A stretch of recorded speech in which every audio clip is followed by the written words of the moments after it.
Tonight, an American and German pilot are both reported in stable condition after an accident on a runway at Sheppard Air Force Base.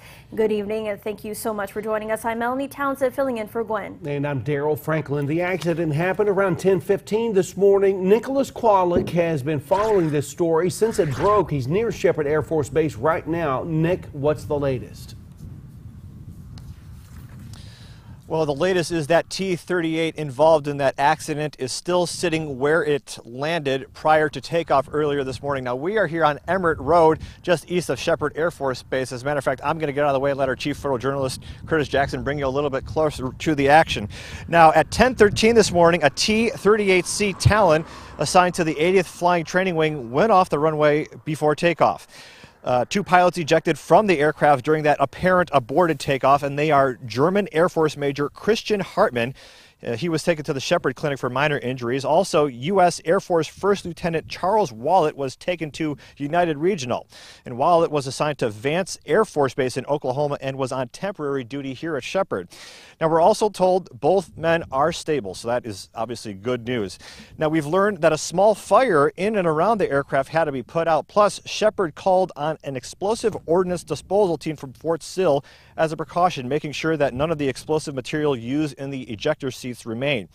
Now, Sheppard has not confirmed this, but it appears that the T-38 may be on its belly with the landing gear up or collapsed. Again, Sheppard has not confirmed that. That's just our observation. Now, also, Sheppard Public Affairs says the cause of the crash is being investigated, and they are not speculating on any possible causes of the crash. They also tell us that if and when a news conference does happen, they will let us know. And of course, we'll bring you the latest information from that. Again, if and when that happens, we'll send it back to you now. Okay, Nick, thank you very much. Well, in 2013, Sheppard's T-38 fleet was upgraded with MKUS 16T ejection seats at a cost of $185 million. And those seats allow crew members to eject from 0 feet altitude at 0 velocity. The upgraded ejection seats were credited with both pilots surviving with only minor injuries in that crash today. In November of 2012, Sheppard started the project to replace the ejection seats in its fleet of T-38s with an upgraded one made by Martin Baker. In 2013, Captain Chris Lowry of the 80th Operations Support Squadron told us the newer seats are more high-tech and provide more safety features. Previously in the Legacy seat, the pilots had to pull the handle one at a time and coordinate with each other, and in a life-critical moment, that coordination may be very difficult.